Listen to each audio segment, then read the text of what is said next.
بھئی ہماری خارجہ پالیسی کیا ہے؟ اہداف کیا ہیں؟ سمت کیا ہے؟ اس بارے میں خاص معلومات دستیاب نہیں ہیں، مگر ایک بات تو طے ہے کہ ہمارا جھکاؤ امریکہ کی جانب رہا ہے اور امریکہ کا انڈیا کی جانب۔ ہمارا جھکاؤ چین کی جانب ہے اور چین سی پیک کے حوالے سے ناراض ہے۔ ہمارا جھکاؤ ترکی کی جانب ہے اور ترکی کا جھکاؤ یورپ کی جانب۔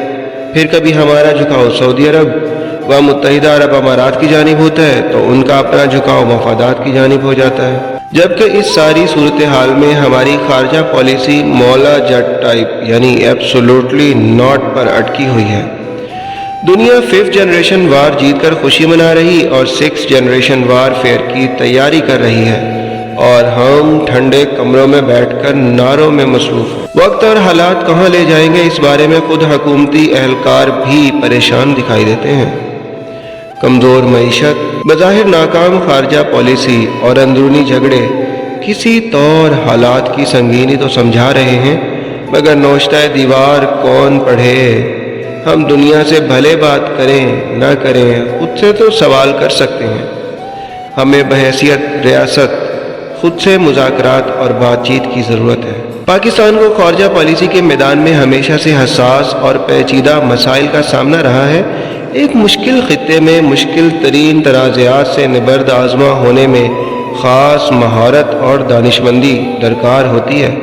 خطے میں پاکستان کی پوزیشن مثبت مواقع بھی فراہم کرتی ہے۔ خارجہ پالیسی کا چہرہ اور اکثر محرک وزیر اعظم ہوتا ہے۔ پچھلے 3 سال میں وزیر اعظم عمران خان کی خارجہ پالیسی پر اگر کوئی ایک لفظ سامنے آتا ہے تو وہ ہے غیر مستقل مزاجی۔ آغاز میں ہماری خارجہ پالیسی کا رخ قدرے ٹھیک تھا، مگر پھر ہمیں سمجھ آ گئی کہ پوری دنیا کی خارجہ پالیسی کا محور صرف اور صرف امریکہ یا اس سے جڑے بین الاقوامی ادارے ہیں، لیکن ہم نے تو امریکہ ہی کو ایبسولوٹلی ناٹ کہہ دیا ہے، تو پھر پیچھے بچتا کیا ہے؟ حکومت نے اپنے دور کے آغاز میں اسلامی ممالک میں اپنا ایک خاص تشخص بنانے کا عزم کیا۔ کئی ممالک کے سربراہ پاکستان بھی آئے، خصوصاً سعودی ولی عہد اور وزیر اعظم۔ اس کے بعد ترکی، ملائیشیا اور ایران کے دورے کیے گئے، جہاں بظاہر ان کی بھرپور پذیرائی بھی ہوئی۔ ایسے اشارے بھی دیے گئے کہ گویا وزیر اعظم عالم اسلام میں کوئی بڑا مفاہمتی کردار ادا کرنے والے ہیں۔ اس مفاہمتی کردار میں تو خاص پیشرفت سامنے نہیں آئی، مگر دوروں میں کمی آ گئی ہے۔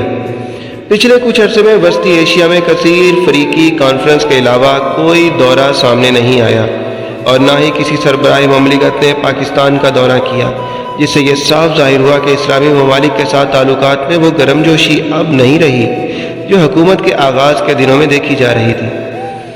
وزیر اعظم صاحب نے فرمایا ہے کہ ہم TTP سے بات چیت کر رہے ہیں، صلح کر لیں گے وغیرہ وغیرہ۔ اسی دوران امریکن نائب وزیر خارجہ 7 رکنی ٹیم کے ہمراہ پاکستان آ گئیں۔ انہوں نے آتے ہی بیان دیا کہ ہم پاکستان کے ساتھ انسداد دہشت گردی کے حوالے سے مضبوط شراکت چاہتے ہیں، اور ہم امید رکھتے ہیں کہ پاکستان بغیر کسی فرق کے تمام عسکریت پسندوں اور دہشت گرد گروپوں کے خلاف کارروائی کرے گا۔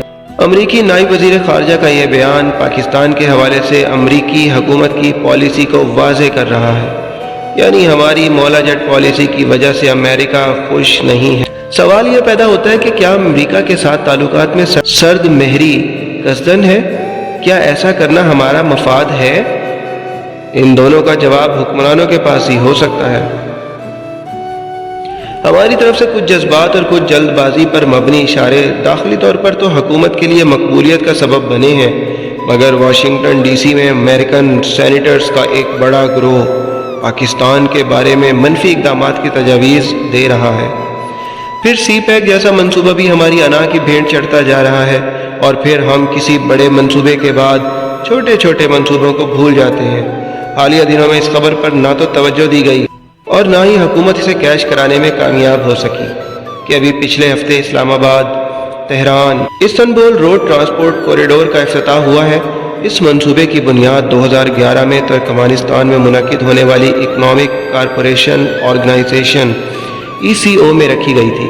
اس کے تحت ترکی، ایران اور پاکستان سے تجارت سڑک کے راستے شروع کی جانا تھی۔ یہ 5320 کلومیٹر کا راستہ تھا۔ 27 ستمبر کو کراچی سے لاجسٹکس کمپنی کے ٹرک روانہ ہوئے اور 7 اکتوبر کو بذریعہ ایران استنبول پہنچے۔ جہاں ایک شاندار تقریب منعقد ہوئی۔ ایران، پاکستان اور ترکی کے عہدیداروں کے علاوہ جنیوا سے تعلق رکھنے والے انٹرنیشنل رگبی یونین کے سیکرٹری جنرل نے بھی شرکت کی۔ اس راستے کی اہمیت کا اندازہ اس حقیقت سے لگایا جا سکتا ہے کہ ایشیا سے یورپ میں تجارت کے لیے نہر سوئز کا راستہ استعمال کیا جاتا ہے۔ مارچ 2021 میں نہر سوئز بند ہو جانے کے بعد یہ سوال اٹھائے جانے لگے تھے کہ کوئی متبادل اور سستا راستہ بھی تلاش کیا جائے تاکہ ایمرجنسی کی صورت میں دنیا کا نظام رک نہ جائے۔ اس حوالے سے اسرائیل بھی نہر سوئز کی طرز پر ایک نئی نہر بنانے کا پرانا منصوبہ سامنے لے کر آ گیا، جس کے لیے عرب ممالک کی حمایت کی ضرورت تھی۔ گو کہ دنیا نے اس منصوبے کی حمایت نہیں کی، لیکن ایشیا کو یورپ سے ملانے کے لیے پاکستان، ایران اور ترکی کے راستے کو زیر بحث لایا گیا۔ اگرچہ زمینی راستہ سمندری راستے کا متبادل نہیں ہو سکتا، لیکن ایمرجنسی صورتحال میں یہ بہترین آپشن کے طور پر ضرور استعمال کیا جا سکتا ہے۔ اس منصوبے کی اہمیت کا اندازہ اس بات سے لگایا جا سکتا ہے کہ ترکی یورپ کا حصہ ہے اور پاکستان اس راستے کے ذریعے اپنا سامان سڑک کے ذریعے یورپ بھجوا سکتا ہے۔ اس کی اہمیت صرف پاکستان کے لیے نہیں بلکہ چین بھی اس سے مستفید ہوتا دکھائی دے رہا ہے۔ چین اس وقت دنیا کا سب سے بڑا ایکسپورٹر ہے۔ سی پیک بنانے کا مقصد بھی پاکستان تک رسائی اور یہاں سے یورپ تک سامان کی ترسیل کو کم خرچ میں ممکن بنانا تھا، جو اب زمینی راستے سے بھی ممکن ہوتا دکھائی دے رہا ہے۔ پاکستان چین کے علاوہ ترکی کی دلچسپی بھی بلا وجہ نہیں ہے۔ ترکی چین کے ساتھ دیرپا تجارتی تعلقات قائم کرنے کا خواہاں ہے، لیکن حکومت نے اس خبر کی تشہیر شاید اس لیے نہیں کی کیونکہ اس پر سابقہ حکومت کی تختیاں لگنا تھیں۔ خیر، یہ تو ہمارا مجموعی رویہ ہے کہ جس طرح ملکی منصوبے حکومتوں کے ساتھ ہی ختم ہو جاتے ہیں، اسی طرح ہر نئی آنے والی حکومتوں کو تمام ممالک کے ساتھ نئے سرے سے تعلقات قائم کرنے پڑتے ہیں، اور دنیا میں ایسا عمل انتہائی جاہلانہ ہوتا ہے کہ آپ کبھی اپنی خارجہ پالیسی کو انتہا کا نرم کر لیں اور کبھی مولا جٹ ٹائپ پالیسی اپنا لیں اور گنڈاسا پکڑ کر زبردستی تعلقات ٹھیک کرنے لگ جائیں۔ ایسا کرنے سے آپ امریکہ، چین، سعودی عرب یا یورپ سے حالات ٹھیک کرنا تو دور کی بات، صومالیہ کو بھی لائن پر نہیں لا سکتے۔ اس لیے خدا را اندرونی جھگڑوں سے جیسے ہی فراغت پائیں، خارجہ پالیسی پر نظر ثانی کریں اور دنیا کے ساتھ معاملات کا اثر نو جائزہ لیں۔ ہمارے ساتھ رہیے گا۔ ویڈیو اچھی لگے تو لائک کا بٹن ضرور پریس کر دیجیے گا۔ اپنا بہت سارا خیال رکھیے۔